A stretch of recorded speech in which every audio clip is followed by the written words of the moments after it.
देखिए 61 है, कथन दिया हुआ है सर्वाधिक समुद्री जीव महाद्वीपीय जलमग्न तट पर विकसित होते हैं, और कारण दिया है महाद्वीपीय जलमग्न तट पर प्रकाश संश्लेषण की प्रक्रिया सर्वाधिक होती है। तो देखिए सर्वाधिक समुद्री जीव महाद्वीपीय जलमग्न तट पर विकसित होते हैं, सही है स्टेटमेंट जो है सही है। क्यों? क्योंकि हमने आपको बताया था कि जो जलमग्न तट होता है, महाद्वीपीय जलमग्न तट और महाद्वीपीय ढाल, ये कम गहरे होते हैं और जिसकी वजह से सूर्य का प्रकाश अंदर तक आ जाता है और प्रकाश संश्लेषण की प्रक्रिया हो पाती है। प्रकाश संश्लेषण की प्रक्रिया होने की वजह से फ्लोरा इसमें पाए जाते हैं। फ्लोरा मतलब होता है पादप, जो पौधे होते हैं इसमें, तो पौधे पाए जाते हैं। प्रकाश संश्लेषण के होने से जब फ्लोरा पाया जाता है तो इसी में फौना भी डेवलप होता है, जो ऐसे समुद्री जीव एक्वेटिक एनिमल्स जो फ्लोरा पर डिपेंडेंट होते हैं। तो फ्लोरा फौना की मैक्सिमम सर्वाधिकता जो होगी, भले ही रहें वो कहीं पर भी, लेकिन जो इनकी उपस्थिति होती है या उनकी विकास होता है वो यहाँ पर ज्यादा होता है। तो ये भी सही बात है। तो महाद्वीपीय जलमग्न तट पर प्रकाश संश्लेषण की प्रक्रिया सर्वाधिक होती है, सही है। अब दोनों स्टेटमेंट सही है। अब आपको ये देखना है कि क्या कारण इस कथन का है। तो हमने आपको क्या बताया था मेथड, दोनों को एक सेंटेंस बना दीजिए क्योंकि करके। तो क्योंकि लगा के पढ़ते हैं तो फिर अपने आप हमें क्लियर हो जाएगा कि व्याख्या हो रही है या नहीं हो रही है। तो सर्वाधिक समुद्री जीव महाद्वीपीय जलमग्न तट पर विकसित होते हैं क्योंकि महाद्वीपीय जलमग्न तट पर प्रकाश संश्लेषण की प्रक्रिया सर्वाधिक होती है। तो सही है, क्योंकि लगा करके हम लोग पढ़ रहे हैं, क्योंकि व्याख्या भी कर रहा है। तो इसलिए 61 का आंसर क्या हो जाना चाहिए, ए। दोनों सेंटेंस सही है और आर ए की सही व्याख्या है ना। नेक्स्ट है 62, महाद्वीपीय ढाल सर्वाधिक प्रशांत महासागर में पाई जाती है। महाद्वीपीय ढाल जो है वो सर्वाधिक प्रशांत महासागर में पाई जाती है, और प्रशांत महासागर सर्वाधिक चौड़ा महासागर है। अब देखिए महाद्वीपीय ढाल सर्वाधिक प्रशांत महासागर में पाई जाती है, तो प्रशांत महासागर से ज्यादा अटलांटिक महासागर में थी। तो पहला अटलांटिक महासागर था, दूसरा प्रशांत महासागर, तीसरा हिंद महासागर, चौथा आर्कटिक महासागर। इसके मतलब ये स्टेटमेंट गलत हो रहा है। अगर एक गलत है तो दूसरा सही होगा ही होगा, इसलिए आंसर डी होगा, उसको चेक करने की जरूरत ही नहीं। तो पहला अगर कथन गलत है तो दूसरा सही होना ही होना है, इसलिए आंसर डी होगा ही होगा, तो फिर चेक करने की जरूरत ही नहीं है। फिर देखिए कथन ये है, मुख्य गल्फ स्ट्रीम को यूरोप का गर्म कंबल कहते हैं। तो यूरोप का गर्म कंबल मुख्य गल्फ स्ट्रीम को कहते हैं। आपको ध्यान होगा कि जो गल्फ स्ट्रीम हम लोग ने पढ़ा था, गल्फ स्ट्रीम जो आपकी आती थी और ये 3 पार्ट में बढ़ जाती थी। वेस्ट इंडीज के द्वीपों से होती हुई एक भाग इसका यूरोप चला जाता था, जो इंग्लैंड फ्रांस की तरफ, एक चला जाता था ग्रीनलैंड की तरफ, और एक चला जाता था डेविस जल संधि में ग्रीनलैंड और कनाडा के बीच में। तो ये जो जाता है कनाडा और ग्रीनलैंड के बीच में, ये जो है इसी को मुख्य गल्फ स्ट्रीम कहा गया था। रनल जलधारा मेन गल्फ स्ट्रीम के नाम से जाना गया था। और ये जो जलधारा थी गल्फ स्ट्रीम का, ये पहला भाग जो कि आपके यूरोप जाता है, तो इसे क्या कहा गया था, ये कहा गया था जो है उत्तरी अटलांटिक प्रवाह, नॉर्थ अटलांटिक ड्रिफ्ट। तो उत्तरी अटलांटिक प्रवाह की वजह से ही यूरोप में गर्मी होती है, इसलिए इसको यूरोप का गर्म कंबल कहते थे। मुख्य गल्फ स्ट्रीम ये है। तो अब स्टेटमेंट क्या कह रहा है, मुख्य गल्फ स्ट्रीम को यूरोप का गर्म कंबल कहते थे। यूरोप का गर्म कंबल किसको कहा जाता था, उत्तरी अटलांटिक प्रवाह को, नॉर्थ अटलांटिक ड्रिफ्ट को, ना कि मुख्य गल्फ स्ट्रीम को। तो मेन गल्फ स्ट्रीम को नहीं कहते थे। मेन गल्फ स्ट्रीम को ना कह करके जो मेन गल्फ स्ट्रीम था वो ग्रीनलैंड और जो है आपके उसके बीच में जा रहा था। तो इसलिए इसको ना कह करके, अब यहाँ पे अगर आप डायग्राम को देखें तो ये जो एक भाग है, ये जो इधर की तरफ जाता है ये उत्तरी अटलांटिक प्रवाह है। फिर दूसरा भाग चला जाता था जो है आपके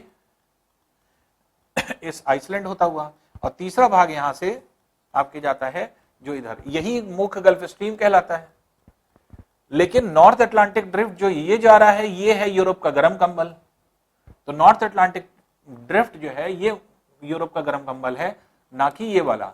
ये तो जा रहा है उत्तरी अमेरिका, मुख्य गल्फ स्ट्रीम, रनल जलधारा जो कि आपके ग्रीनलैंड और इसके तरफ यहाँ पे आगे की ओर बढ़ता है, और इसको इरमिंजर कहा जाता था, इरमिंजर जलधारा दूसरी वाली जो थी। तो नॉर्थ अटलांटिक ड्रिफ्ट, इरमिंजर और मुख्य गल्फ स्ट्रीम। तो मुख्य गल्फ स्ट्रीम को यूरोप का गर्म कंबल नहीं कहते बल्कि नॉर्थ अटलांटिक ड्रिफ्ट को। तो इसलिए जो है ये स्टेटमेंट गलत है। तो मुख्य गल्फ स्ट्रीम को यूरोप का गर्म कंबल कहते हैं, ये गलत है। गलत होने की वजह से ये दूसरा सही होगा ही होगा, इसलिए आंसर क्या हो जाएगा, डी हो जाएगा। तो 63 का डी वाला आंसर होगा। नेक्स्ट देखते हैं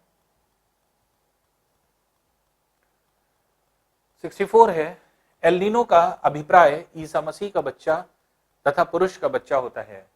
ईसा मसीह का बच्चा या पुरुष का बच्चा ही इसको कहा जाता था, तो इसका मतलब कथन सही है।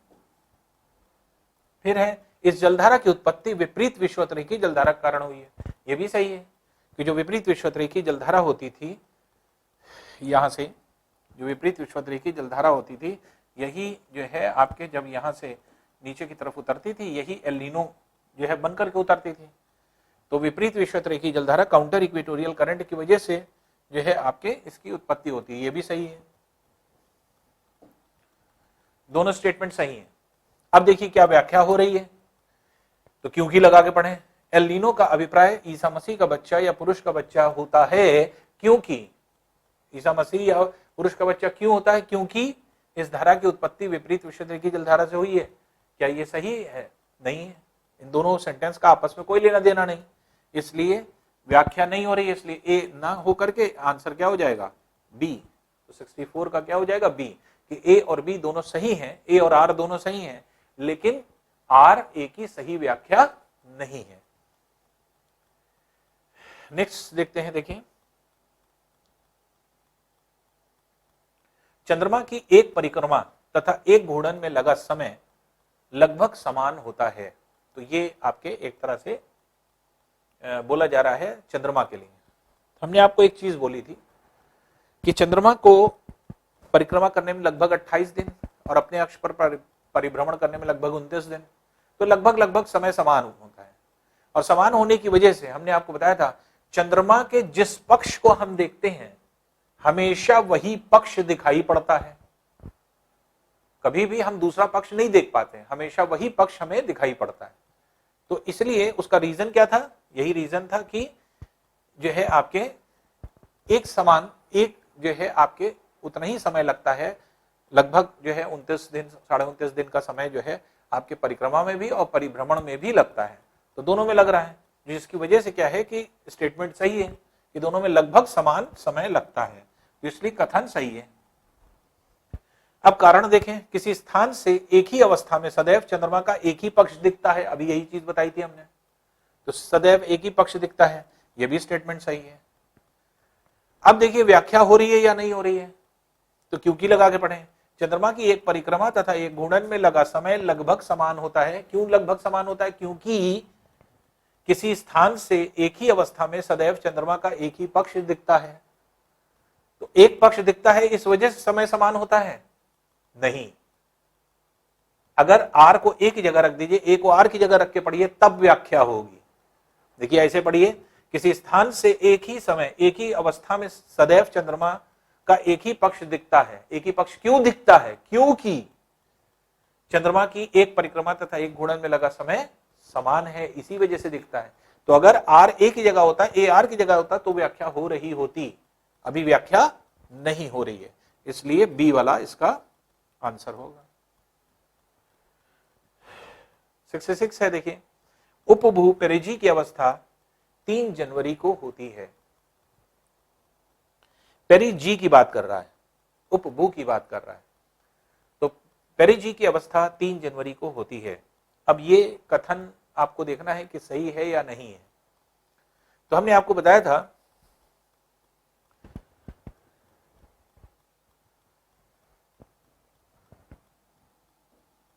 सूर्य है, पृथ्वी है, घूम रही है। 3 जनवरी को पृथ्वी सबसे निकट होती है, 4 जुलाई को सबसे दूर होती है। 3 जनवरी की अवस्था को क्या कहा जाता था? उपसौर, सूर्य से सबसे निकट, और इसको जाता था अपसौर, तो पेरीहीलियन एपीहीलियन कहा जाता था। यहां पे उपभू कह रहा है, ये पेरीजी कह रहा है। तो जब पृथ्वी के चारों तरफ चंद्रमा रिवॉल्व करता है, जब सबसे कम दूरी और सबसे अधिक दूरी, इसी पेरीजी और उपजी कहते हैं, और इसकी कोई स्पेसिफिक डेट नहीं होती। तो यहां पर क्या है, ये जो 3 जनवरी की अवस्था है वो उपसौर की है, ना कि उपभू की है। इसलिए ये स्टेटमेंट क्या है, गलत है। और अगर ये स्टेटमेंट गलत है तो इसके मतलब सेकंड वाला स्टेटमेंट सही होगा ही होगा और आंसर डी होगा। तो इसलिए आगे पढ़ने की जरूरत ही नहीं है आपको। जनवरी माह में सूर्य की लंबवत किरणें दक्षिण गोलार्ध में पाई जाती है, सही। तो अगर फर्स्ट स्टेटमेंट गलत है तो सेकंड पढ़ने की जरूरत ही नहीं, डी आंसर मार्क कर दीजिए। नेक्स्ट देखते हैं।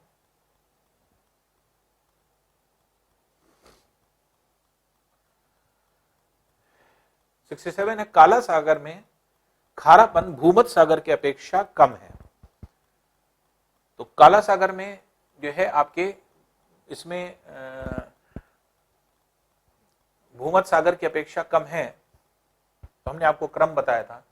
लाल सागर में पहले लगभग 41 ग्राम प्रति 1000 ग्राम, लाल सागर के बाद फारस की खाड़ी, फारस की खाड़ी के बाद भूमध्य सागर, भूमध्य सागर के बाद काला सागर, काला सागर के बाद कैस्पियन सागर, तब अरल सागर, ये क्रम था। तो भूमध्य सागर में तो ज्यादा होता ही होता है, तो इसलिए काला सागर में खारापन भूमध्य सागर की अपेक्षा कम है, सही है। काला सागर यूरोप एशिया सीमा पर स्थित है, यह भी सही है। तो ब्लैक सी अगर आप देखेंगे तो ब्लैक सी के ऊपरी भाग में यह है यूरोप, यूरोप का क्षेत्र हो जाता है। इसके दक्षिण भाग में क्या हो जाता है, एशिया हो जाता है, एशिया का क्षेत्र है। तो इसलिए काला सागर के नीचे के भाग में एशिया, ऊपर के भाग में यूरोप, तो यूरोप एशिया सीमा पर स्थित है, सही कह रहे हैं। तो इसलिए काला सागर यूरोप एशिया सीमा पर स्थित है, सही है। अब देखिए क्योंकि लग करके देखिए व्याख्या देख लेते हैं। काला सागर में खारापन भूमध्य सागर की अपेक्षा कम है क्योंकि काला सागर यूरोप एशिया सीमा पर स्थित है। क्या यही रीजन है? नहीं। इसलिए आंसर इसका कितना हो जाएगा, बी इसका आंसर हो जाएगा। तो 67 का बी आंसर है जो यहां पे हम लोग देखेंगे। फिर 68 है, लघु ज्वार का उच्च ज्वार औसत ज्वार के उच्च ज्वार से निम्नतर होता है। अब देखिए जो स्टेटमेंट है, लघु ज्वार का उच्च ज्वार औसत ज्वार के उच्च ज्वार के से निम्नतर होता है। तो उच्च ज्वार में क्या होता था, दीर्घ ज्वार में, दीर्घ ज्वार में होता था कि उच्च ज्वार उच्चतर और निम्न ज्वार निम्नतर होता था। और जबकि लघु ज्वार में उल्टा होता था कि उच्च ज्वार निम्नतर और निम्न ज्वार उच्चतर होता था। तो लघु ज्वार का उच्च ज्वार, जैसे हम एक डायग्राम बना करके जल्दी से दिखा दें आपको। मान लीजिए औसत ज्वार है, इसका हाई टाइड लो टाइड ये है। दीर्घ ज्वार बना दें,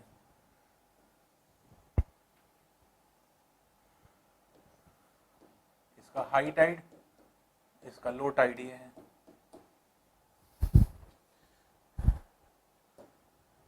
और लघु ज्वार अगर हम बना दें, इसका हाई टाइड, इसका लो टाइड ये है। तो लघु ज्वार में क्या है, लघु ज्वार का जो उच्च ज्वार है वो औसत ज्वार के उच्च ज्वार से निम्नतर होता है।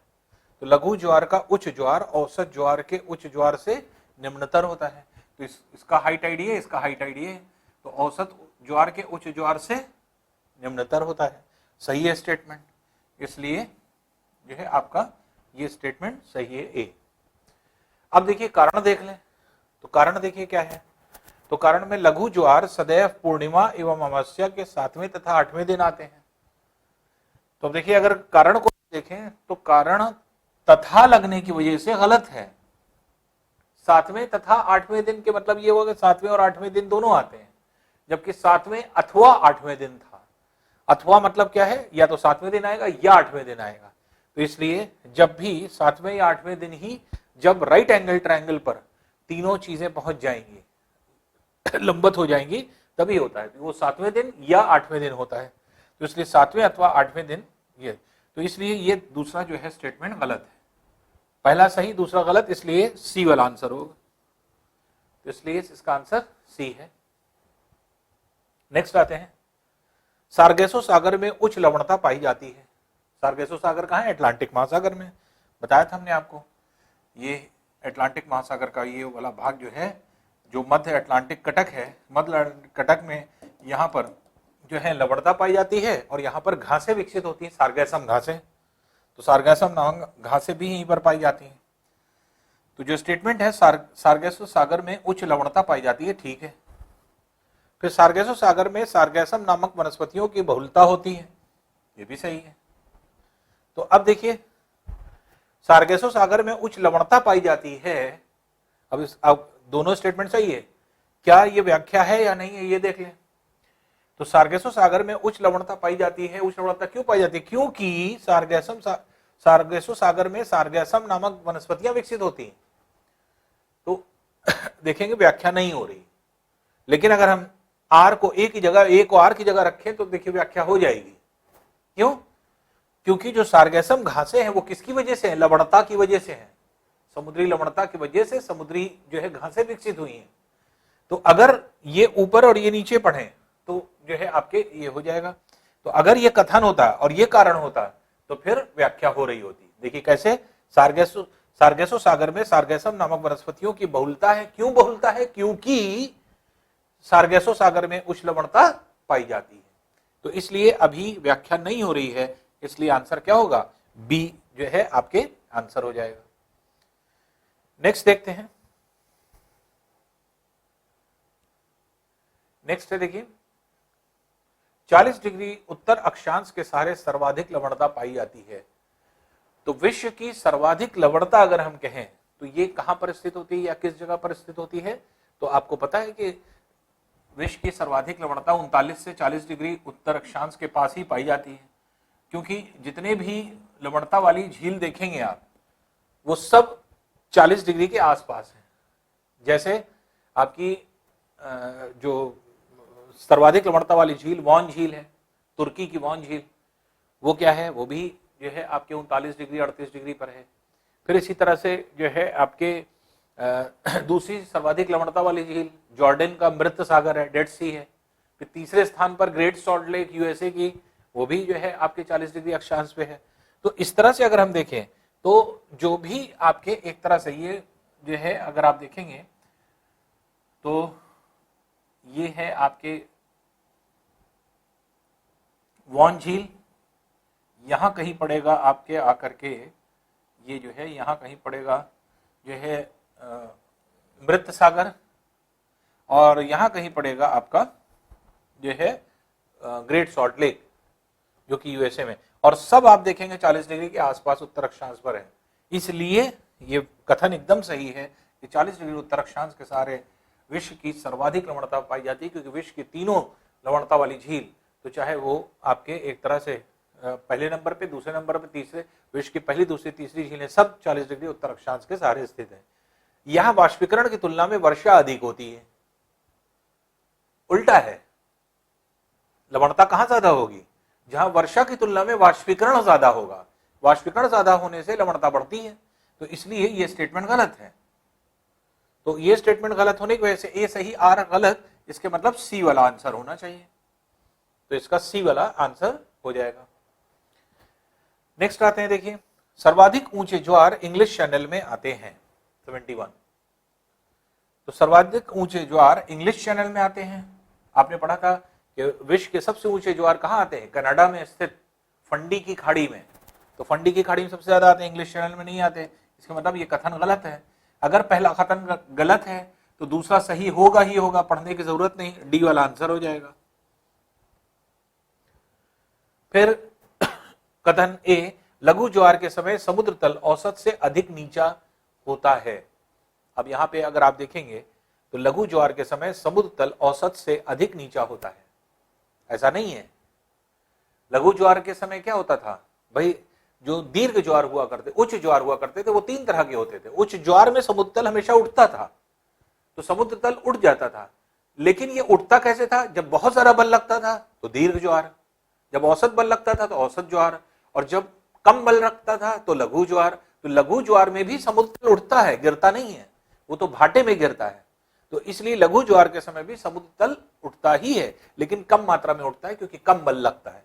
तो इसलिए हमने जैसे आपको बताया था, जिस टाइम हम पढ़ा रहे थे, तो उस टाइम के लेक्चर अगर आप देखेंगे तो अपने आप आपको क्लियर हो जाएगा कि उच्च ज्वार मतलब हाई टाइड के मतलब जब समुद्र तल उठता है, तो समुद्र तल जब उठता है तो वो तीन तरह से उठ सकता है, बहुत ज्यादा उठ सकता है, औसत उठ सकता है, थोड़ा कम उठ सकता है।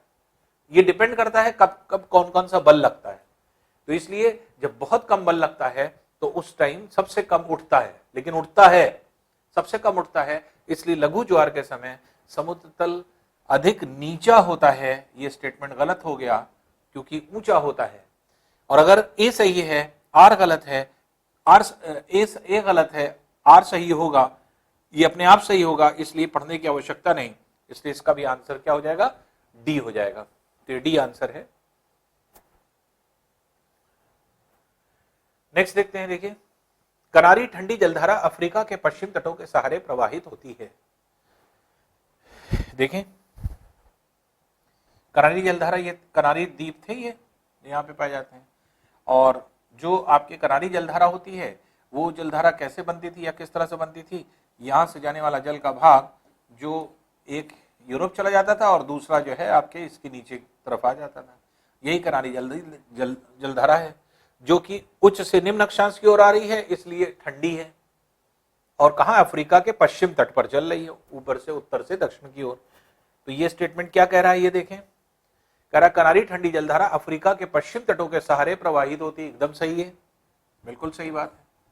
तो ये स्टेटमेंट क्या हो गया, एकदम सही हो गया। अब देखिए, कह रहा है अफ्रीका के पश्चिम भागों में सहारा मरुस्थल स्थित है। ये भी सही है, क्योंकि सहारा मरुस्थलीय क्षेत्र ये जो है आपके इस क्षेत्र में पाए जाते हैं। तो ये पूरा सहारा मरुस्थल, ये सहारा है, सहारा मरुस्थलीय क्षेत्र। तो अब इन दोनों का रिलेशन देखें। रिलेशन अगर हम देखेंगे तो करारी ठंडी जलधारा अफ्रीका के पश्चिम तटों के सहारे प्रवाहित होती है। क्यों प्रवाहित होती है, क्योंकि अफ्रीका के पश्चिम भागों में सारा मरुस्थलीय क्षेत्र स्थित है। तो मरुस्थलीय क्षेत्र स्थित है, इसलिए ठंडी जलधारा प्रवाहित हो रही है? नहीं, व्याख्या नहीं हो रही है। लेकिन अब आर को एक को आर की जगह कर दी तो व्याख्या हो जाएगी। क्यों, देखिए, अफ्रीका के पश्चिम भागों में सहारा मरुस्थल स्थित है। और मरुस्थल क्यों विकसित होता था, क्यों आपको बताया था। और पश्चिमी क्षेत्र में क्यों होता था, क्योंकि ठंडी जलधारा के प्रभाव के कारण।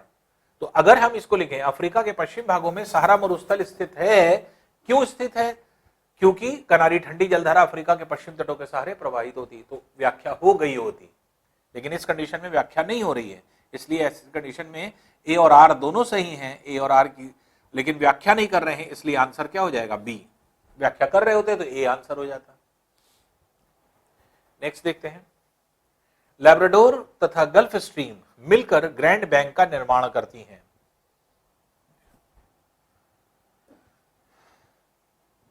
यहां से जाने वाली जल का भाग गल्फ, मुख्य गल्फ स्ट्रीम ये जा रही है, और यहां से लैब्राडोर जलधारा आती है। यही जो है आपके इस यहां पे जो कनाडा का द्वीप है, यहीं पर जो है आपके ग्रैंड बैंक का निर्माण होता है। तो गल्फ स्ट्रीम और लैब्राडोर ठंडी जलधारा के कारण मिलने के कारण जो है आपके इसका निर्माण हो रहा है। तो एकदम सही बात है कि लैब्राडोर तथा गल्फ स्ट्रीम के मिलने से ग्रैंड बैंक का निर्माण होता है। क्लियर है। फिर आर, ठंडी तथा गर्म जलधारा के मिलने वाले स्थान पर सर्वाधिक समुद्री जीव विकसित होते हैं। बिल्कुल सही है कि ठंडी और गर्म जलधारा जहां मिलती है वहां पर सर्वाधिक समुद्री जीव पाए जाते हैं। इसका भी कारण हम आपको बता चुके हैं। ठीक है, दोनों स्टेटमेंट सही हैं, लेकिन क्या इसकी सही व्याख्या है? तो अब देखिए, लैब्राडोर तथा गल्फ स्ट्रीम मिलकर ग्रैंड बैंक का निर्माण करती। ग्रैंड बैंक क्या था? विश्व का तीसरा सबसे बड़ा समुद्री मत्स्य उत्पादन केंद्र। तो ये तीसरी मत्स्य उत्पादन केंद्र क्यों है? क्योंकि यहां पर ठंडी और गर्म जलधारा मिलने के पश्चात समुद्री जीव को सबसे ज्यादा जो है आपके एक तरह से विकसित करती है। तो यही कारण है ग्रैंड बैंक के निर्मित होने का। इसीलिए क्योंकि लगा करके अगर हम इसको पढ़ रहे हैं तो व्याख्या हो रही है। तो इसलिए आपके दोनों सही है और व्याख्या भी कर रहा है, आर कारण है इसलिए कथन का, इसलिए आंसर क्या हो जाएगा? ए हो जाएगा। नेक्स्ट क्वेश्चन देखते हैं, जलधारा पवन के प्रवाह से प्रभावित होती है। बिल्कुल ठीक है, पवन जो प्रवाहित होती हैं जिस दिशा में जाएंगे उस दिशा में जो है जलधाराओं को प्रभावित करती हैं, तो सही स्टेटमेंट है। जलधारा तटों के संरूपण द्वारा प्रभावित होती है, ये भी सही बात है।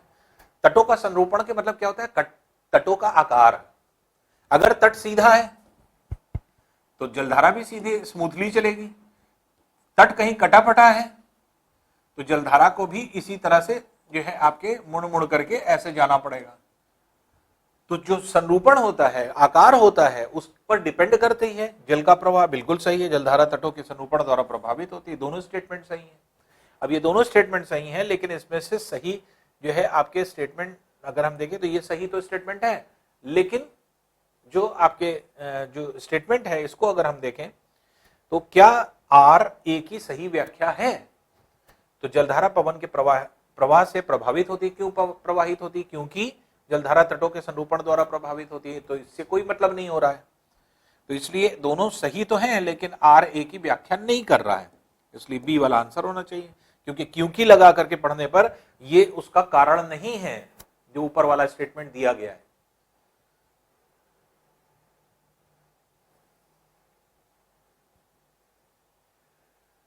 नेक्स्ट है, देखिए जो क्वेश्चन है, जब एल नीनो आती है तो वह किस महासागरीय धारा को विस्थापित करती है?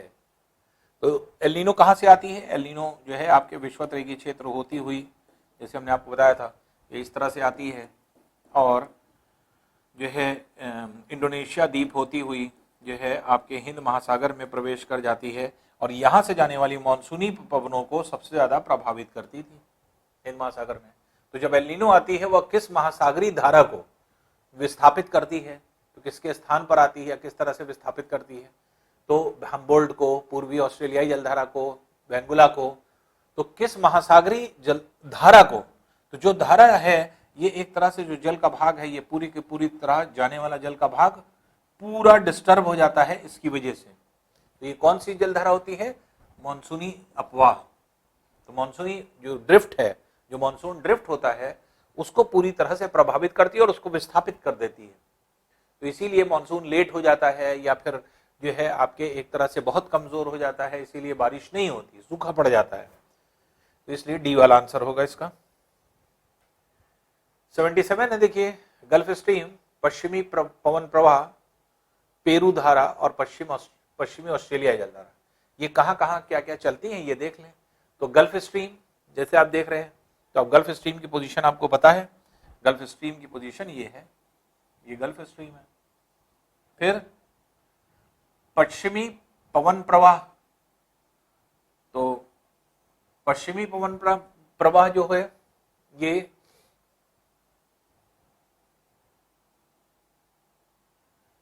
पेरू जलधारा, पहले देख लें पेरू जलधारा। पेरू जलधारा ये है जो कि आपके यहां से विषुवत-रेखीय क्षेत्र से पेरू जलधारा, ये एल नीनो आती है और इधर से जाती है पेरू, ये पेरू आती है। पेरू का जल का भाग जो ठंडी जलधारा के रूप में इधर से यहाँ जाता है, चिली से होता हुआ पेरू की तरफ जाएगा, तो ये पेरू जलधारा है। फिर नेक्स्ट है बेंगुला जलधारा। बेंगुला जलधारा को देखें तो बेंगुला जलधारा जो है ये यहाँ से जाने वाली अफ्रीका के पश्चिम तटीय क्षेत्र से बेंगुला जलधारा ये होती है जो यहाँ से जाती है। और पश्चिम प्रवाह जिसको कहा जा रहा है, पश्चिम प्रवाह जिसको कहा जा रहा है, तो वो जलधारा कौन सी है? तो वेस्टर्न जो आपके एक तरह से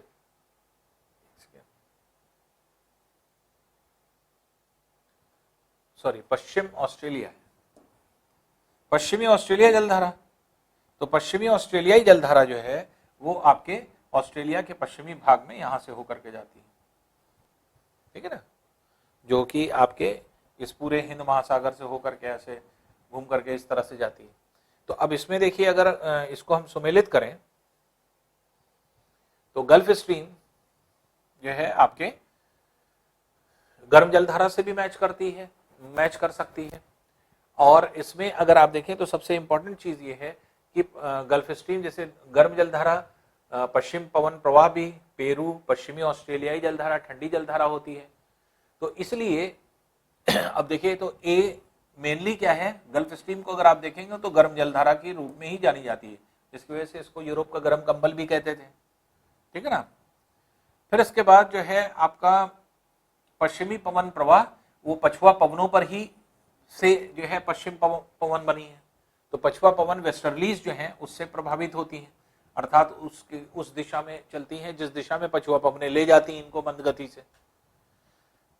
पेरू जलधारा जो है, पेरू जलधारा दक्षिण प्रशांत महासागर में है तो C1 हो जाएगा, और पश्चिमी ऑस्ट्रेलिया हिंद महासागर में है, ये है।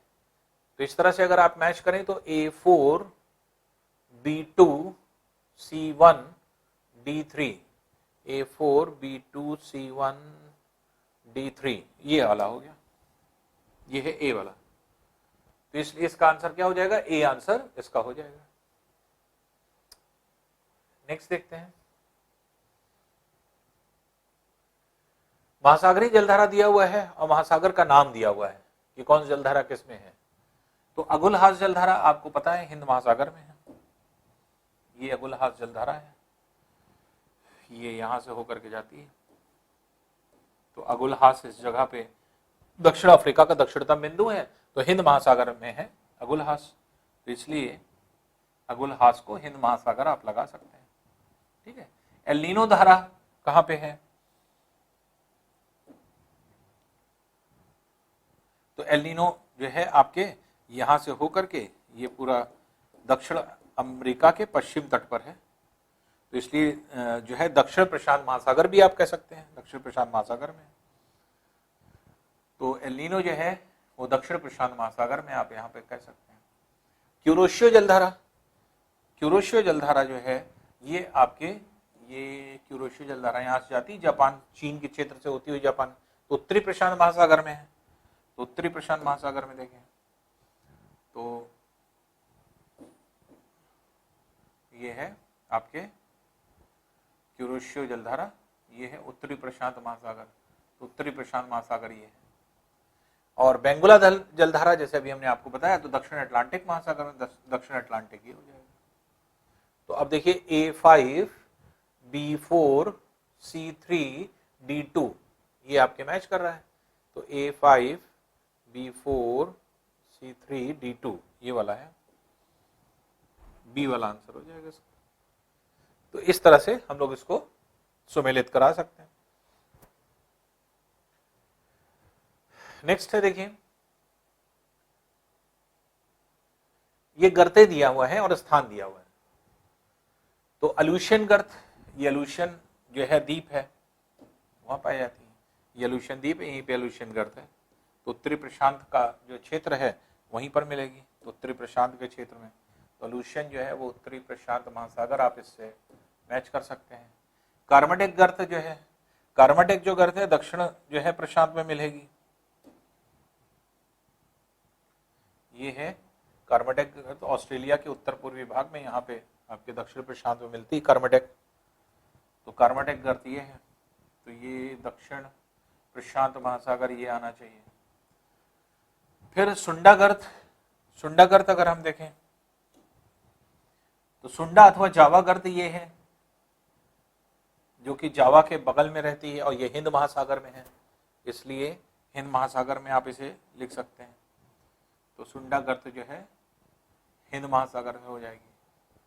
और एस सैंडविच, साउथ सैंडविच जो आपकी गर्त है वो आपके अटलांटिक महासागर में, साउथ सैंडविच दक्षिण अटलांटिक महासागर में, तो इसलिए साउथ सैंडविच को दक्षिण अंध महासागर इससे मैच कर दीजिए। तो A2 B3 C1 D4, A2 B3 C1 A2 B3 C1 D4 ये A वाला ऑप्शन हो जाएगा, A2 B3 C1 और D4, तो ये जो है आपके ऑप्शन हो जाएगा। आइए नेक्स्ट क्वेश्चन देखते हैं।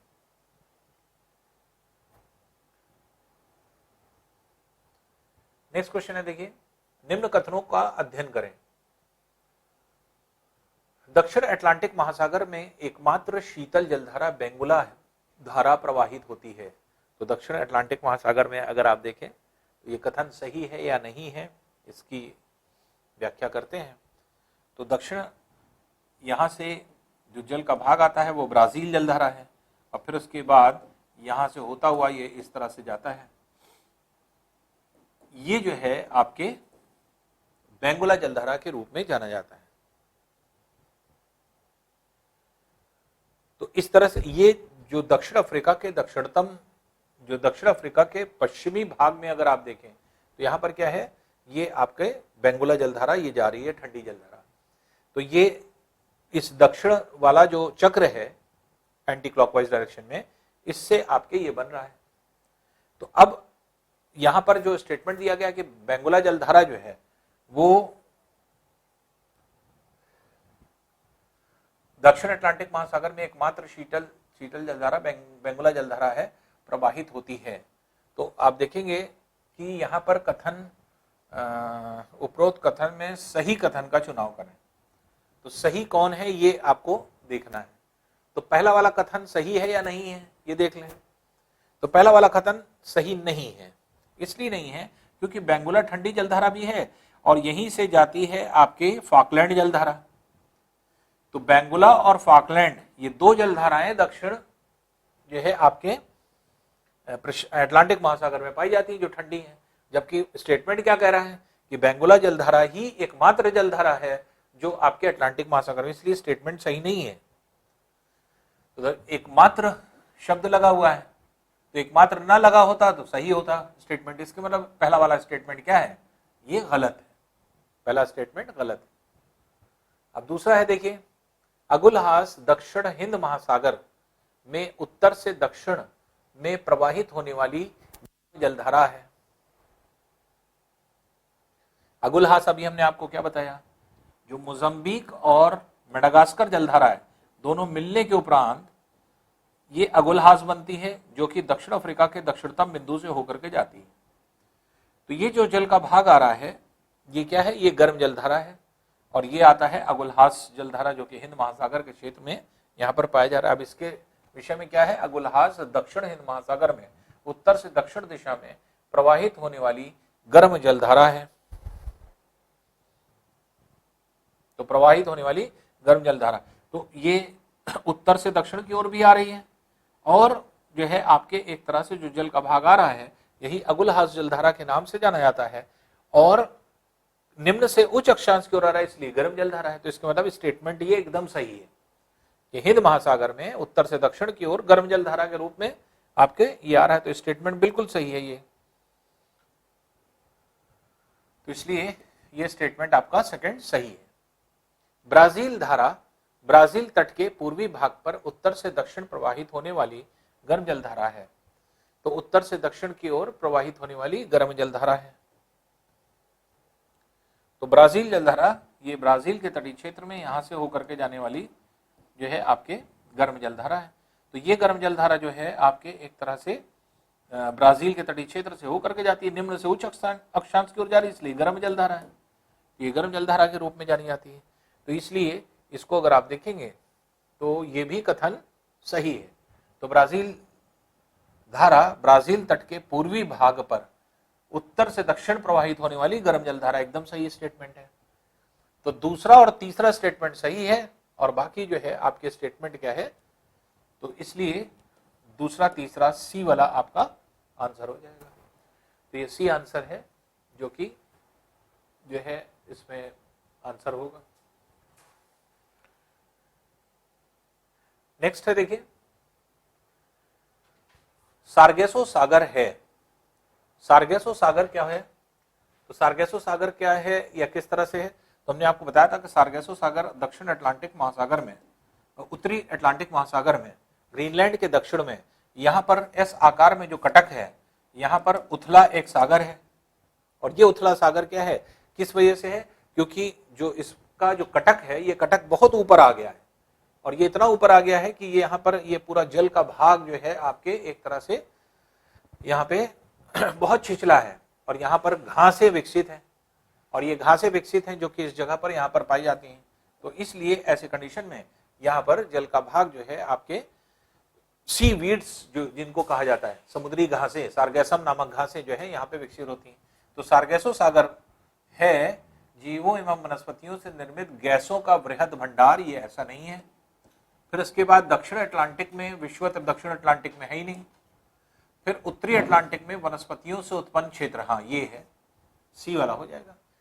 तो उत्तरी अटलांटिक महासागर में वनस्पतियों से उत्पन्न, वनस्पति क्या है, सीवीड्स हैं, जो कि सार्गेसम नामक घासें हैं जो आपके, तो इसलिए सी वाला इसका आंसर हो।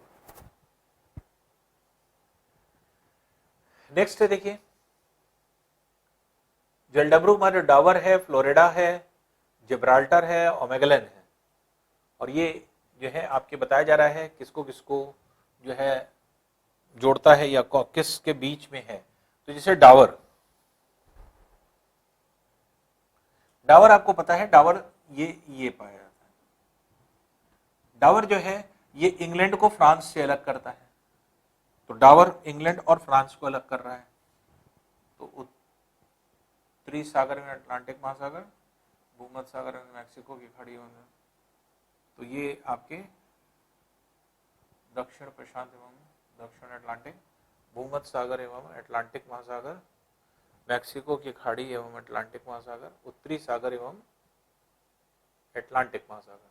अच्छा, जोड़ने की बात है तो उत्तरी सागर बिल्कुल सही है, तो ये उत्तरी सागर है, ये नॉर्थ सी, और ये जो है आपके अटलांटिक महासागर है। तो ये किसको जोड़ रहा है, उत्तरी सागर को अटलांटिक महासागर से, तो इसलिए उत्तरी सागर को अटलांटिक महासागर से A1 से मैच किया।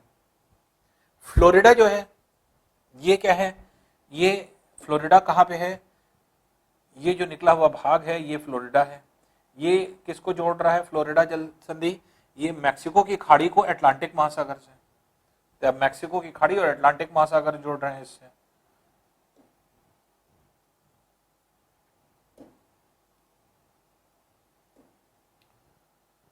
तो फ्लोरिडा से मैक्सिको की खाड़ी एवं अटलांटिक महासागर ये जोड़ रहा है। फिर जिब्राल्टर जल संधि, जिब्राल्टर अगर आएंगे तो जिब्राल्टर जल संधि ये पाई जाती है जो यूरोप को अफ्रीका से अलग कर रहा है और जोड़ किसको रहा है, भूमध्य सागर को अटलांटिक महासागर से। तो देखते हैं ये क्या है,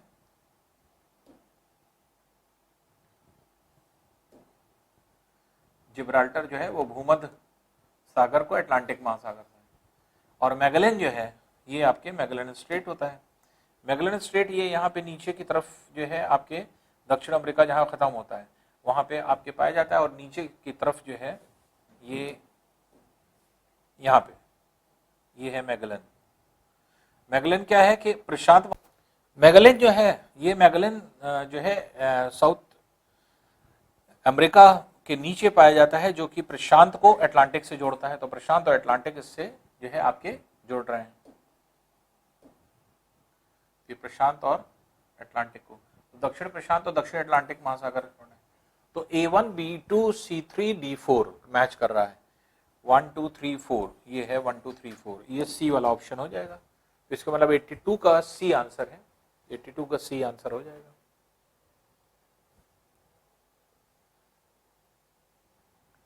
नेक्स्ट देखिए, निम्नलिखित में से कौन सी एक शीतल महासागरीय जलधारा है। किनारी जलधारा, किनारी जलधारा यही है ठंडी जलधारा जो कि उच्च से निम्न अक्षांश की ओर आ रही है। ब्राजील गर्म है जो निम्न से उच्च की ओर जा रही है। गल्फ स्ट्रीम गर्म है जो कि निम्न से उच्च की तरफ जा रही है। क्यूरोशियो गर्म है जो कि निम्न से उच्च की ओर जा रही है, इसलिए किनारी जलधारा हो जाए। किनारी जलधारा जो कि जो है आपके अफ्रीका के पश्चिम तट के सहारे नीचे दक्षिण दिशा की ओर प्रवाहित होती है। यह विश्व की सबसे बड़ी झील है जिसका क्षेत्रफल 3,71,000 वर्ग किलोमीटर है। इसकी सीमाएं निम्न देश में लगी हुई हैं। उत्तर पश्चिम में रूस है, पश्चिम में अजरबैजान है, दक्षिण में ईरान है, दक्षिण पूर्व और पूर्व में तुर्कमेनिस्तान है। तो सीधे सीधे समझ में आ रहा है ये आपके किसकी बात हो रही है, कैस्पियन सागर की। तो कैस्पियन सागर जो है आपकी झील है जो कि 3,71,000 वर्ग किलोमीटर के क्षेत्र में बसी हुई है। उत्तर पश्चिमी भाग में, तो उत्तर पश्चिम भाग जो इसका ये वाला जो पोर्शन है पूरा क्या है, रूस है। इसके दक्षिण भाग में ईरान है जो आपके पाया जाता है। फिर दक्षिण पूर्वी भाग में ये तुर्कमेनिस्तान है इस तरफ जो कि पाया जाता है, और पश्चिमी भाग में अजरबैजान है। तो इसलिए अजरबैजान पश्चिम में है, दक्षिण में ईरान है, पूर्व में जो है आपके तुर्कमेनिस्तान है और ऊपर जो आपका रीजन है वो पूरा रूस का है। तो ये कैस्पियन सागर के बारे में कह रहा है, इसलिए डी वाला ऑप्शन होना चाहिए, 84 का डी, जो कैस्पियन सागर है। नेक्स्ट है सार्गेसो सागर की विशेषता क्या है। तो देखिए सार्गेसो सागर के लिए हमने कई चीजें आपको बताई हैं, और ये सार्गेसो सागर है क्या, उत्तरी अटलांटिक महासागर में, जैसे हमने आपको बताया कि जो कटक है, मध्य अटलांटिक कटक, वो कटक इतना ऊंचा हो गया है कि वो जल को टच कर रहा है लगभग, इसलिए वहां पर क्या है आपके छिछला सागर है, और छिछले सागर होने की वजह से वहां पर लवणता पाई जा रही है समुद्र में। क्यों? क्योंकि वहां पर समुद्री लवणता है, क्योंकि वहां जीव विकसित हो पा रहे हैं कम गहराई होने की वजह से। सूर्य का प्रकाश आसानी से चला जाता है, प्रकाश संश्लेषण की प्रक्रिया होती है, जीव विकसित हो जाते हैं, जीव विकसित हो रहे हैं, जिसकी वजह से क्या है कि आपके प्रवाल भित्तियां विकसित हो रही हैं। और उसके अलावा वहां पर सीवीड्स, समुद्री घासें, जो बड़ी बड़ी घासें होती हैं उनको सीवीड्स कहा जाता है, तो वो क्या है सार्गेसम। तो सार्गेसम नामक घासों का विकास हो रहा है, तो सार्गेसम घासें विकसित होने की वजह से ये सार्गेसो सागर के नाम से जाना जाता है। अब देखिए इसकी विशेषता पूछ रहा है क्या है, तो सार्गेसो सागर की विशेषता क्या है, अति शीतल जल है, तो यहां पर अति उष्ण जल है, तो यहां पे जल से तो कोई मतलब है नहीं, यहां तो लवणता वाली जो है आपके एक तरह से घासों से मतलब है, सार्गेसम घासों से। अत्यधिक लवणी जल है, तो लवणी जल तो है प्रारूपिक समुद्री वनस्पति, ये आपके प्रारूपिक समुद्री वनस्पति से संबंधित है, सार्गेसम नामक घासों से संबंधित है, इसीलिए सार्गेसो। सबसे अप्रोप्रिएट आंसर क्या होगा, जो एग्जैक्ट सबसे क्लोजेस्ट आंसर होगा वो यही होगा, क्योंकि वनस्पतियों सार्गेसम घासों से संबंधित है ये, तो इसलिए जो है आपके डी वाला विकल्प होना चाहिए इसका। 86 है अप्रत्यक्ष उच्च ज्वार उत्पन्न होने के कारण क्या है। तो अप्रत्यक्ष उच्च ज्वार जो है आपके होने का कारण क्या है, या किस तरह से जो है उत्पन्न होते हैं। देखिए एक होता है प्रत्यक्ष ज्वार डायरेक्ट, और एक होता है अप्रत्यक्ष ज्वार, जो दोनों चीज आपने देखा। तो अब अप्रत्यक्ष ज्वार की बात कर रहा है, तो अप्रत्यक्ष ज्वार अगर हम कहें तो अगर पृथ्वी की सतह पर, हमने आपको बताया था कि अगर जल का भाग चंद्रमा के कारण, चंद्रमा अगर यहां आया तो यहां पे उठता है, तो यहां का जल गिरता है, यहां का जल गिरता है, तभी ये इधर खींच पाता है, और जब इधर खींचेगा और ये गिरेगा तो इधर वाला भाग भी उड़ जाता है। तो ये तो चंद्रमा के आकर्षण बल की वजह से डायरेक्ट टाइड आ रहा है, लेकिन इसके जस्ट विपरीत ऑटोमेटिकली अपकेंद्रीय बल लगता है।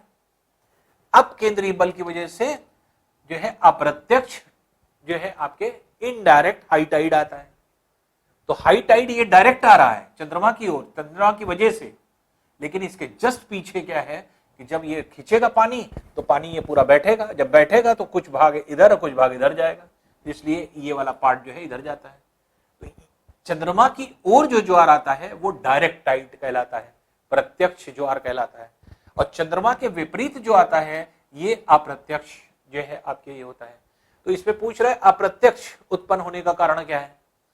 तो प्रत्यक्ष अगर कहता तो चंद्रमा का गुरुत्वाकर्षण बल, और अप्रत्यक्ष की बात करेगा तो क्या है अपकेंद्रीय बल, सेंट्रीफ्यूगल फोर्स। तो अब इसमें से देख लीजिए, तो चंद्रमा का गुरुत्वाकर्षण बल तो नहीं है, क्योंकि इनडायरेक्ट की बात कर रहा है। जब इनडायरेक्ट की बात कर रहा है तो चंद्रमा का गुरुत्वाकर्षण बल नहीं यूज करेंगे, क्योंकि चंद्रमा का गुरुत्वाकर्षण बल डायरेक्ट वाले में होता है।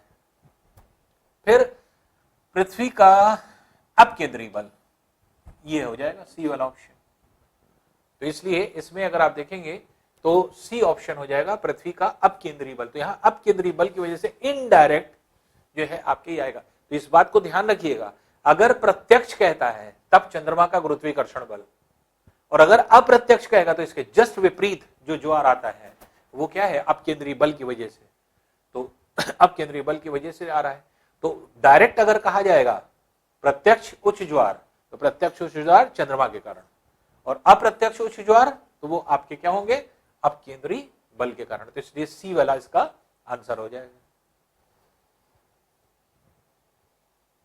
87 है जो महासागरी धारा शेष 3 से भिन्न है वह क्या है। महासागरीय जलधारा के विषय अब जो दिया गया है उसको देख लें। बेंगुला, बेंगुला जलधारा ये है, ठंडी है, कोल्ड है।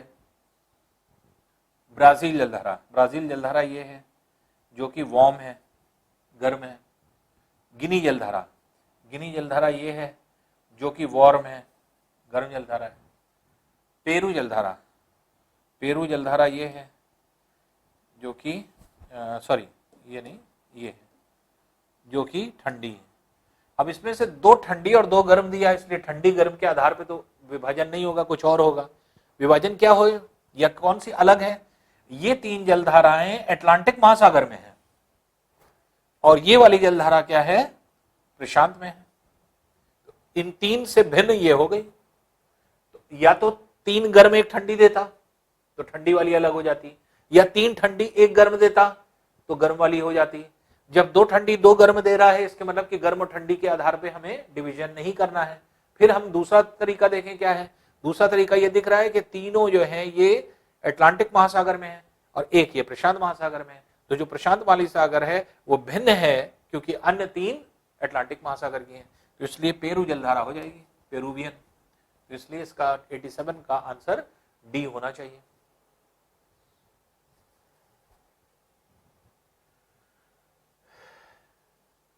नेक्स्ट देखते हैं डॉल्फिन कटक, वेविल थॉम्सन चैलेंजर कटक।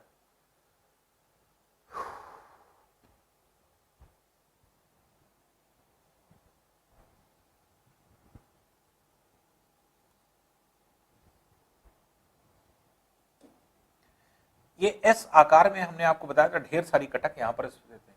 तो पहले तो डॉल्फिन जो है आपके कहां पे है? उत्तरी अटलांटिक महासागर में, ये दिया जा रहा है उत्तरी अटलांटिक महासागर। आप इसको ये कर सकते हैं ये। फिर वेवली थॉम्सन, वेवली थॉम्सन जो है उसके ऊपर है, वेवली थॉम्सन ये है इसके ऊपर, ये वेवली थॉम्सन है। फिर आपके जो है ये है डॉल्फिन। तो वेवली थॉम्सन क्या हो जाएगा? ये हो जाएगा स्कॉटलैंड और आइसलैंड के बीच, क्योंकि ये है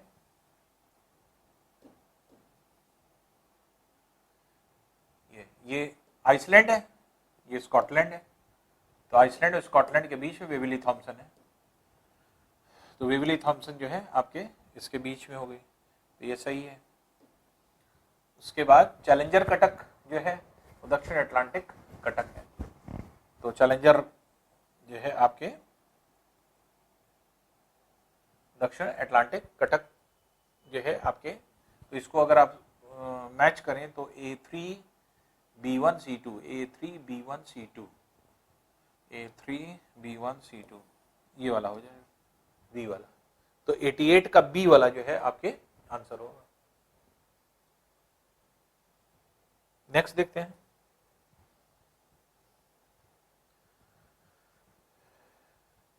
नेक्स्ट है, देखिए टेलीग्राफ पठार अवस्थित है। अब देखिए टेलीग्राफ पठार किसको कहा जाता है या किसको जो है बोला गया। टेलीग्राफ पठार जो अभी हम लोग ने अभी पढ़ा था सारगैसम नामक क्षेत्र।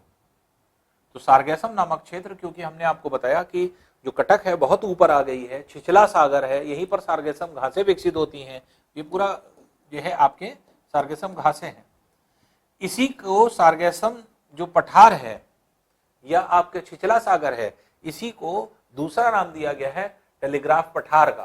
तो इसलिए टेलीग्राफ पठार अगर कहा जाएगा तो उसका आंसर आपका यही सारगेसो सागर हो जाएगा।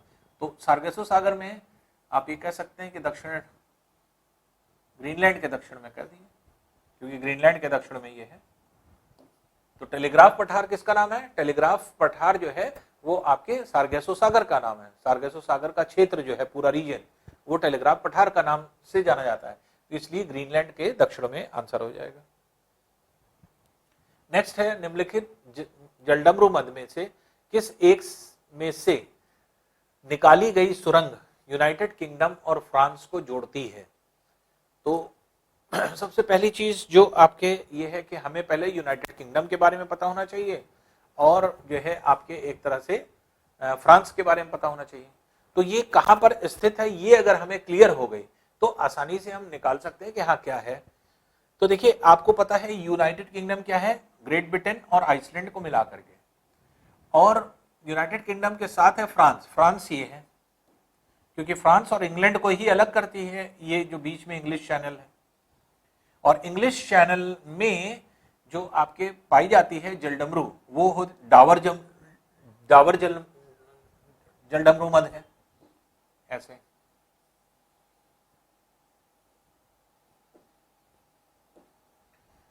यहां पे डावर स्टेट है, ये है इंग्लिश चैनल, और ये है आपका उत्तरी सागर नॉर्थ सी। ये इंग्लैंड का क्षेत्र है, ये फ्रांस है। तो यूनाइटेड किंगडम और इसके बीच में यहां पर जो है डावर स्टेट में से इसको कनेक्ट किया गया है, तो डावर जल डमरू मत हो जाएगा, ये सी वाला ऑप्शन होना चाहिए, क्योंकि डावर स्टेट ही क्या करती है, इसको अलग करती है। और इसी में क्या बनाया गया, इंग्लिश चैनल को पार करने के लिए जो है कई बार लोगों ने प्रयास किया, तो वो कहां पे किया, वो इसी जगह पे किया, डावर जल डमरू मत में। और वहीं पर क्या है, क्योंकि 18 किलोमीटर की डिस्टेंस है टोटल ये, तो लगभग 18 किलोमीटर की डिस्टेंस होती है, तो यहाँ पर एक सुरंग बना दी गई समुद्र के भीतर, और ये सुरंग जो बनाई गई है, इसी सुरंग से आप पास हो सकते हैं एक जगह से दूसरी जगह समुद्र के भीतर ही। और ये एक तरह से अगर आप देखेंगे तो ये बहुत एडवेंचरस चीज बनाई गई है। अगर कभी आप नेशनल ज्योग्राफिकल चैनल में देखें या इसमें, तो इस तरह की चीज, क्योंकि यहाँ पे जब बनाई गई थी तो उसके बाद फिर वर्ल्ड में बहुत जगह बनी है, तो अक्सर आप जाएं तो समुद्र के भीतर पूरा एक शीशे का पूरा वो बना रहता है सुरंग, और उस सुरंग में आप जो है अपना जो ऑक्सीजन सिलेंडर लेकर के अंदर चले जाएं, चारों तरफ आपको पानी मिलेगा, समुद्र की जो है आपके एक तरह से मछलियां मिलेंगी, सारी चीज आप समुद्र को अंदर से देख सकते हैं इस तरह की। तो ये सुरंग जो है आपके पहली बार बनाई गई जो यूनाइटेड किंगडम और फ्रांस को जोड़ती है। तो लोग यहाँ पर जो है आपके एक तरह से पर्यटक के रूप में आते हैं इसको देखने के लिए, वही चीज बोला जा रहा है। तो डाबर जल डमरू मत हो जाएगा इसका आंसर। ग्रैंड बैंक और डॉगर बैंक निम्नलिखित में से किससे संबंधित है? तो डॉगर बैंक, ग्रैंड बैंक क्या है, जो हमने आपको बताया था, जो डॉगर बैंक है ये विश्व का दूसरा सबसे बड़ा समुद्री मत्स्य उत्पादन केंद्र, ग्रैंड बैंक तीसरा, और जापान कोस्ट पहला, ये 3 मत्स्य उत्पादन केंद्र थे। इसलिए जो है मछली पकड़ने के मुख्य क्षेत्र इसी संबंधित होगा, तो इसलिए बी वाला ऑप्शन इसमें होना चाहिए, तो बी ऑप्शन होगा। विश्व की सबसे गहरी खाई मैरियाना खाई कहां स्थित है? तो मैरियाना गर्त जो कहां पे स्थित है, ये खाई, ये आपके गर्त स्थित है दक्षिण प्रशांत महासागर में। तो दक्षिण प्रशांत महासागर में फिलीपींस के द्वीप जो हैं आपके, ये फिलीपींस के द्वीप, ये नहीं, फिलीपींस के द्वीप के पास यहाँ पे मैरियाना गर्त जो है स्थित होती है। तो प्रशांत महासागर में आप डी वाला ऑप्शन हो जाएगा। नेक्स्ट है उत्तर और दक्षिण तो नहीं दिया है, सिर्फ प्रशांति दिया है ना, हाँ तो प्रशांति हो जाएगा। उस सागर का नाम बताइए जिसकी सीमा 3 महाद्वीपों को छूती है। कौन सा ऐसा सागर है जिसकी सीमा 3 महाद्वीपों को छूती है? तो वो कौन हो जाएगा? भूमध्य सागर हो जाएगा सीधे सीधे, ये भूमध्य सागर है। भूमध्य सागर के दक्षिण में अफ्रीका है, उत्तर में यूरोप है, पूर्व में एशिया है, तो 3 महाद्वीप हो गए। तो अफ्रीका, एशिया और यूरोप तीनों को टच कर रहा है भूमध्य सागर, तो इसलिए भूमध्य सागर होना चाहिए, तो ए वाला ऑप्शन इसका हो जाएगा। नेक्स्ट देखते हैं, संसार में मीठे पानी की सबसे बड़ी झील लेक सुपीरियर कहां पर स्थित है? लेक सुपीरियर कहां? यूएसए में है। यूएसए में विश्व की सबसे बड़ी जो है आपके लेक सुपीरियर के नाम से जाने जाने वाली विश्व की सबसे बड़ी मीठे पानी की झील, फ्रेश वाटर लेक, जिसको आप पानी उठा करके डायरेक्ट पी सकते हैं। और विश्व की सबसे बड़ी खारे पानी की झील अगर कहा जाए तो सर्वाधिक खारे पानी की झील तो वॉन लेक है, लेकिन विश्व की सबसे बड़ी खारे पानी की झील कैस्पियन सागर है, जैसे कि आप जानते हैं। तो इसलिए जो है आपका आंसर क्या हो जाएगा? यूएसए हो जाएगा इसमें, ठीक है।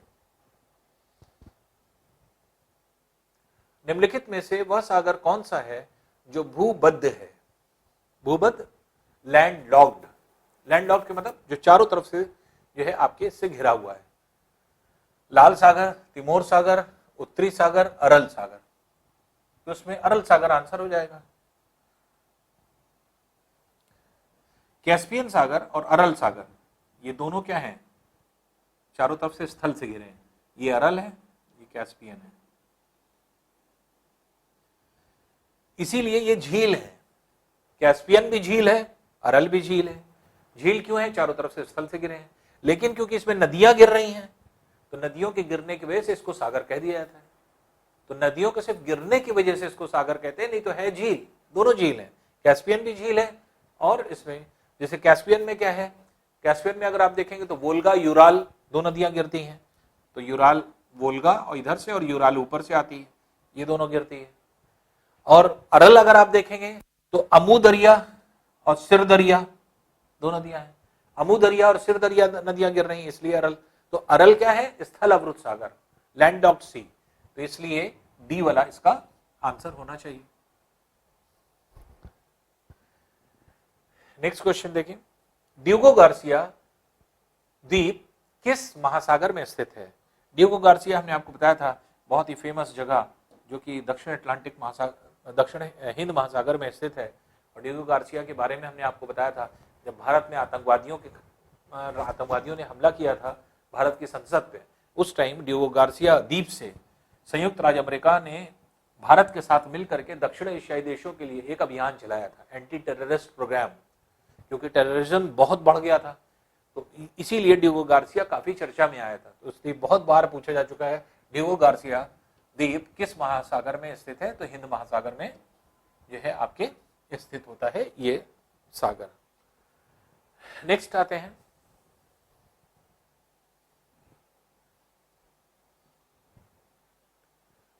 मृत सागर, डेड सी को मृत सागर इसलिए कहा जाता है क्योंकि मृत सागर को मृत सागर क्यों कहा जाता है, क्योंकि हमने आपको बताया था कि डेड सी को डेड सी क्यों कहते हैं।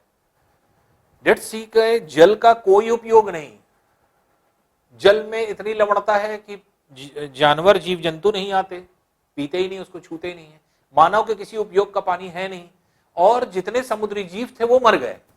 वजह क्या है, लवणता तेजी से बढ़ती जा रही, सूख रहा है वो, क्योंकि उसके में गिरने वाली नदियां वो सब सूख गई हैं, तो उसमें इनलेट नहीं है, वो रेगिस्तानी क्षेत्र में है, रेगिस्तानी क्षेत्र में की वजह से वो सूखता जा रहा है। और सूखने की वजह से क्या है कि ऐसी कंडीशन में ये जो है आपके एक तरह से जीवन संबद्ध नहीं है, तो इसमें कोई जलीय जीवन नहीं है। यही इसका कारण है कि ये जो है आपके इसमें जो है आपके इसको मृत सागर या डेड सी के नाम से जाना जाता है। नेक्स्ट है देखिए, सुंडा जलडमरू मध्य किनके बीच स्थित है। सुंडा आपको पता है कहां पे है, ये सुंडा जलसंधि जो है ये सुमात्रा और जावा जो इंडोनेशिया के जो दो द्वीप हैं उनके बीच में सुंडा जलसंधि है, जो हिंद महासागर को प्रशांत महासागर से जोड़ती है। तो किन दो के बीच में है, सुमात्रा और जावा के बीच में, और प्रशांत महासागर को हिंद महासागर से जोड़ती है। अब देखते हैं सुंडा जलडमरू मध्य किसके बीच स्थित है, जावा सुमात्रा के मध्य, ये आपके ऑप्शन हो जाएगा, तो इसलिए सी वाला इसका आंसर है। नेक्स्ट देखते हैं, पश्चिमी यूरोप का तापमान बढ़ाने के लिए कौन सी जलधारा उत्तरदायी है। तो हमने आपको बताया था कि यहां से जाने वाला जल का भाग जो यूरोप की ओर जाता है, इसे यूरोप का गर्म कंबल कहते हैं।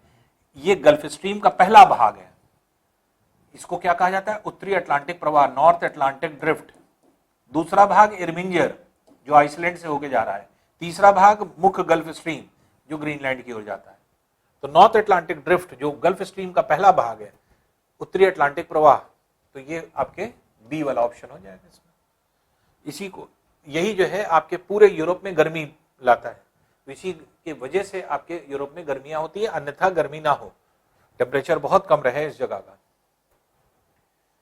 नेक्स्ट है, निम्न में से कौन सी महासागरीय जलधारा अटलांटिक महासागर में नहीं पाई जाती।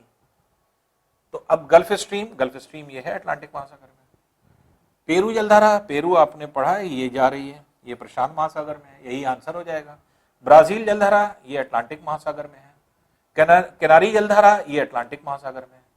तो गल्फ स्ट्रीम, कनारी और जो है आपके ब्राजील, ये तीनों जलधारा जो है आपके गल्फ स्ट्रीम, ब्राजील और कनारी, ये तीनों अटलांटिक महासागर में है, जबकि प्रशांत महासागर में ये है पेरू जलधारा।